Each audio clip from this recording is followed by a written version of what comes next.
नमस्कार दोस्तों, मन का खेल जो समझ गया वो बदल गया। एक समय की बात है, बंगाल की खाड़ी के किनारे एक छोटे से शांत गांव में भैरव नाम का एक युवा लड़का रहता था। भैरव अपने क्रोधी स्वभाव और चंचल मन के कारण गांव भर में प्रसिद्ध था। उसका मन हर समय विचारों से भरा रहता था। इस तूफान ने उसके मन को एकदम बेचैन कर दिया है। उसके जीवन से शांति मानो गायब हो गई थी और वह हमेशा अपने ही ख्यालों में खोया रहता था और तनावपूर्ण जीवन जी रहे हैं। उनके अशांत मन और क्रोध के कारण उनके अपने परिवार के सदस्यों और गांव वालों से भी संबंध अच्छे नहीं थे, जिससे वह और भी अधिक अकेला और अपमानित महसूस करने लगा। वह और भी अधिक मानसिक तनाव की स्थिति में चला जाता है। एक समय की बात है, भैरव अपने गांव की गलियों में घूम रहे थे।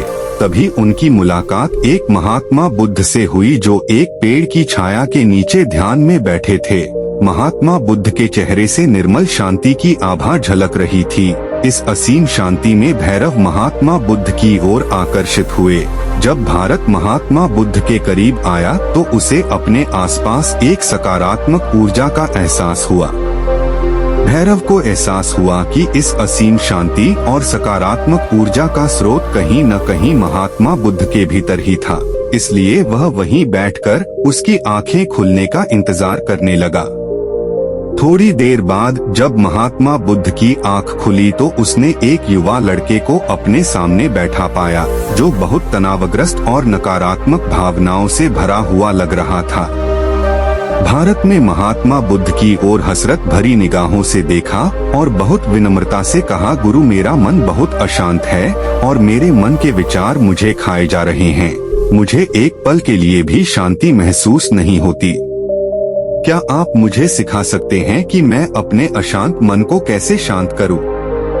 महात्मा बुद्ध ने भैरव की पीड़ा को समझते हुए करुण दृष्टि से देखा और कहा, मेरे प्यारे बच्चे, मैं तुम्हें एक कहानी सुनाना चाहता हूँ। इस कहानी में मानसिक शांति और खुशी के रहस्य छिपे हैं। क्या आप कहानी सुनना चाहेंगे? भैरव ने हाँ में सिर हिलाया और पूरी एकाग्रता से कहानी सुनने को तैयार हो गए। आपके अंदर जिज्ञासा चरम पर थी। आपके अंदर जिज्ञासा चरम पर थी। बहुत समय पहले की बात है, एक नगर में शक्ति नाम का एक आदमी रहता था। शक्ति बेहद महत्वाकांक्षी व्यक्ति थे और उन्हें हर काम में लोगों से डेट की जरूरत पड़ती थी। यदि उसे किसी से असफलता और बुराई सुनने को मिलती है तो वह गहरी चिंता और तनाव में चला जाता है। उनका मानना था कि सफलता और भौतिक शक्तियाँ वांछित खुशी देंगी, लेकिन वह जितना सफलता और प्रशंसा के पीछे भागता था उतना ही मानसिक तनाव में डूबता जाता था। लेकिन अचानक शक्ति का सामना उस समय के मशहूर महात्मा बुद्ध से हो गया, जिसका नाम महाकौशल था। महाकौशल अपने शिष्यों को ध्यान की शिक्षा देते थे और वह स्वयं एक बहुत ही ध्यानमग्न और प्रबुद्ध व्यक्ति थे। महाकौशल की अद्भुत एकाग्रता से प्रभावित होकर शक्ति ने उनसे अपने भटकते मन को शांत करने का उपाय जानना चाहा। शक्ति ने कहा कि महंत हमेशा सफलता के पीछे भागते हैं और लगातार अधिक हासिल करने की कोशिश करते हैं, फिर भी मुझे कोई क्षणिक संतुष्टि या आत्मसंतुष्टि नहीं मिलती। इस निरंतर बेचैनी के बीच मैं शांति कैसे पा सकता हूँ? महात्मा बुद्ध ने करुण दृष्टि से उसकी ओर देखा और उत्तर दिया, आपका मन एक अशांत नदी की तरह है जो हमेशा बहती और बहती रहती है, कभी भी अशांत नहीं रह सकता।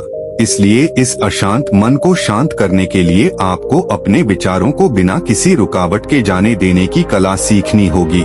शक्ति को आश्चर्य हुआ और उसने पूछा कि मैं अपने विचारों को कैसे जाने दूं? आखिर में भी तो अपनी इच्छाओं और महत्वाकांक्षाओं से बंधा हुआ हूँ। यह सुनकर महात्मा बुद्ध मुस्कुरा दिए और कल्पना करें कि आपके हाथ में पानी का एक गिलास है। अब आप इसे जितनी देर तक पकड़कर रखेंगे यह उतना ही भारी होता जाएगा, और अगर आप इसे काफी देर तक पकड़े रहेंगे तो आपके हाथ में दर्द होने लगेगा। लेकिन अगर आप उस पकड़ को ढीला कर दें और छोड़ दें तो आपका बोझ खत्म हो जाएगा। भैरव ने कथा और उसका संदेश ध्यानपूर्वक सुना। वह समझ गया कि अपने विचारों और इच्छाओं से चिपके रहने से उसका बोझ बढ़ जाता है और अंदर ही अंदर अशांति पैदा कर देता है। अब भैरव को कथा का अंत सुनने की उत्सुकता से प्रतीक्षा थी। महात्मा बुद्ध ने कहानी जारी रखते हुए कहा कि शक्ति ने महात्मा बुद्ध के शब्दों के बाद विचारों को छोड़ने का अभ्यास करना शुरू कर दिया। वह बिना किसी पूर्व निर्णय के अपने विचारों और भावनाओं को आते और जाते देखता है। अब उसने विचारों को पकड़ना बंद कर दिया था। विचार उठते थे और अपने आप चले जाते थे। धीरे धीरे उसे यह एहसास होने लगा कि उसकी इच्छा और भावना भी सभी दुखों का कारण है। जैसे जैसे शक्ति ध्यान में गहरे उतरते गए, उन्होंने पाया कि वर्तमान में जीना ही आंतरिक शांति का एकमात्र स्रोत है। वह खुद को वर्तमान में स्थापित करके अपने मन की निरंतर बकवास से छुटकारा पा सकता है। धीरे धीरे शक्ति का मन एक शांत झील की तरह हो गया, जो बाहरी दुनिया को अपने अंदर प्रतिबिंबित करती है। उन्होंने जीवन की सादगी में संतोष को अधिक महत्व दिया और भौतिक संपत्ति के प्रति अपना लगाव छोड़ दिया। जैसे ही सत्ता में ऐसे बदलाव की खबर लोगों के बीच फैली, दूर दूर से लोग मार्गदर्शन लेने आने लगे। लोगों को विचारों को मुक्त करने की कला सिखाना और उन्हें अपने भीतर शांति खोजने के लिए मार्गदर्शन करना, वह लोगों के बीच शांति और ज्ञान का प्रतीक बन गए। शक्ति और साधु की कथा समाप्त कर महाकौशल महात्मा बुद्ध कुछ देर के लिए चुप हो गए ताकि इस कहानी का अर्थ भैरव के मन में अच्छी तरह बैठ जाए। भारत में महात्मा बुद्ध की ओर देखा तो उनकी आंखों में अब एक नई समझ दिखाई दे रही थी। भैरव ने धीरे से कहा कि मुझे इस कहानी में ज्ञान दिखता है, लेकिन मैं इसे अपने जीवन में कैसे लागू करूं? मैं अपने अशांत मन को कैसे शांत कर सकता हूं? भैरव के इस सवाल पर महात्मा बुद्ध गर्मजोशी से मुस्कुराते हैं और फिर कहा कि अशांत मन को शांत करने का अभ्यास आत्म जागरूकता से शुरू होता है। अपने भीतर उठने वाले विचारों का निरीक्षण करने के लिए प्रतिदिन कुछ समय निकालें। उन भावनाओं पर ध्यान दें जो आपके मन में आती हैं और देखें कि वे कैसे आती हैं। और आकाश में गुजरते बादलों की तरह चले जाओ। भैरव ने आंखें बंद कर लीं और महात्मा बुद्ध के कहे अनुसार अपने विचारों का अवलोकन करने लगे। जैसे ही उसने अपने भीतर उठने वाले विचारों पर ध्यान देना शुरू किया, उसे एहसास हुआ कि इसलिए उसे चिंता और इच्छाओं की एक निरंतर धारा अपने अंदर बहती हुई महसूस हुई। सिर्फ एक एहसास ने ही नहीं, उसे एक अद्भुत शांति का एहसास कराया। उन्हें यह भी एहसास हुआ कि यह सभी विचारों और भावनाओं से अलग है। महात्मा बुद्ध ने आगे कहा कि जैसे शक्ति ने खुद को सभी मोहमाया से अलग कर लिया था, अपने मन को अशांतकारी विचारों और भावनाओं से मुक्त करने का अभ्यास विकसित करें। बिना किसी पूर्वाग्रह के विचार को वैसे ही स्वीकार करें जैसे वह आता है और फिर धीरे धीरे उन्हें जाने दें और अपना ध्यान वर्तमान क्षण पर केंद्रित करें।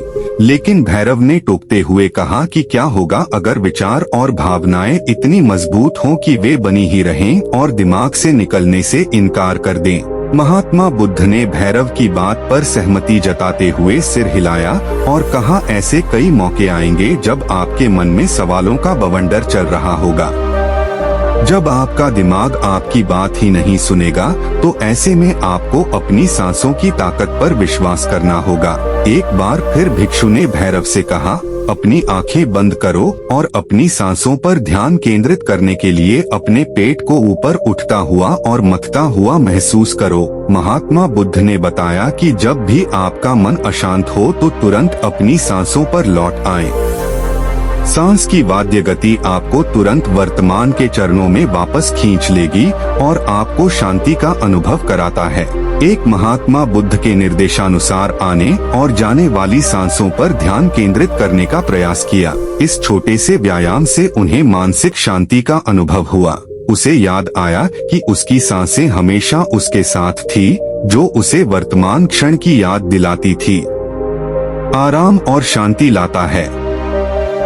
भैरव के इस विकास को देखकर महात्मा बुद्ध मंद मंद मुस्कुराए और बोले, मेरे प्रिय, बेचैन मन को शांत करना एक ऐसी साधना है जिसके लिए बहुत प्रयास और दृढ़ इच्छा शक्ति की आवश्यकता होती है।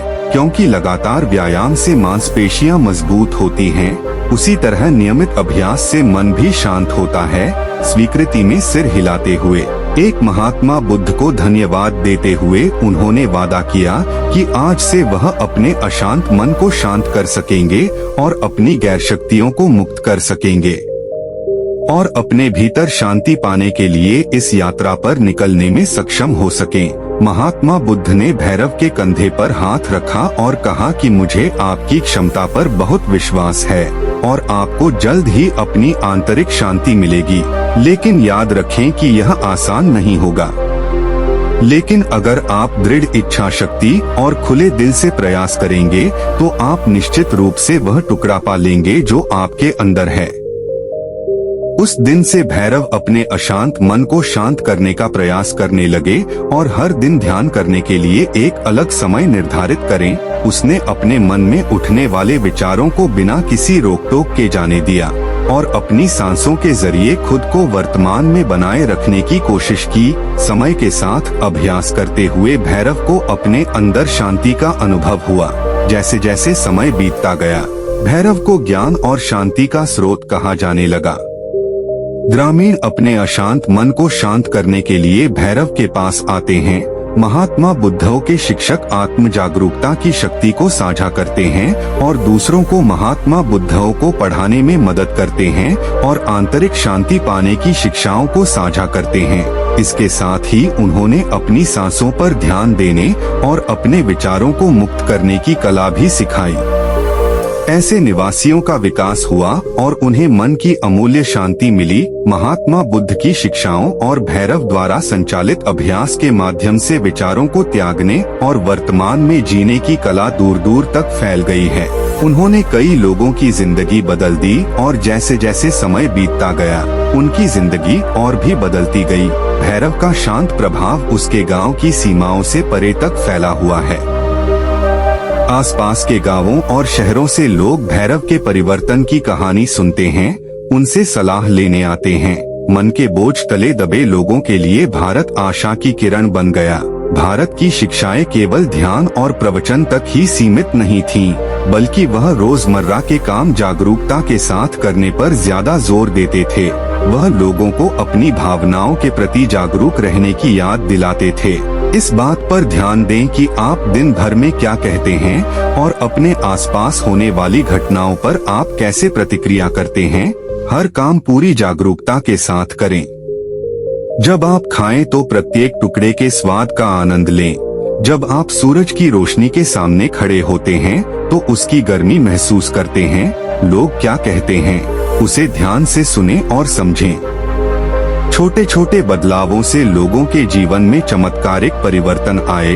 भैरव की शिक्षाओं से लोगों ने सीखा कि जीवन का आनंद वर्तमान में जीने में है। दोस्तों, मुझे आशा है कि आपने इस वीडियो से बहुत कुछ सीखा होगा और ऐसी ही वीडियो के लिए हमारी वीडियो को लाइक और चैनल को सब्सक्राइब करें। नमो बुद्धाय।